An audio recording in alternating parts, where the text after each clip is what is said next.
ఎట్లా చేస్తావా? వాటికి కూడా సమస్య ఉందనే కదా 3 ఒకే రకమైన సాంకేతిక నైపుణ్యంతో కట్టారు. మేడిగడ్డ అయినా, అన్నారం అయినా, సుందిల్ అయినా. వాళ్ళు ఏంటంటే అతి తెలివితేటలతో మామ అల్లుడు ఏమనుకుంటారంటే ఒక ఆయన స్వాతిముత్యం అనుకుంటాడు, ఇంకొక ఆయన ఆనిముత్యం అనుకుంటాడు. మేడిగడ్డ నుంచి ఎత్తితే అన్నారంలో పోయాలి, అన్నారంలో ఎత్తితే సుందిలలో పోయాలి, అక్కడ నుంచి ఎత్తితే శ్రీపాదైలంపల్లికి పోయాలి. ఒకే రకమైన సాంకేతిక నైపుణ్యంతో కట్టారు. అన్నిటికీ దాంట్లో ఉన్న సమస్య ఒకే రకమైన సమస్య.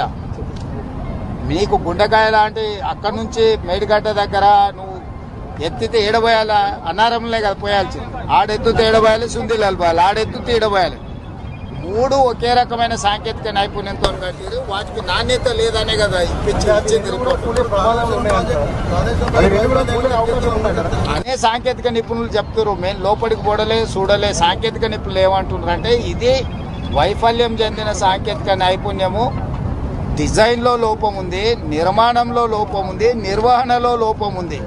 3 రకాల లోపాలు ఉన్న దాంట్లో హరీష్ రావు లేకపోతే తారక రామారావు కోరుకున్నాడని ఎత్తేదన్న పోసింది అనుకో, అది కూలింది అనుకో, కింద చాలా గ్రామాలే తుడిచిపెట్టుకపోతాయి.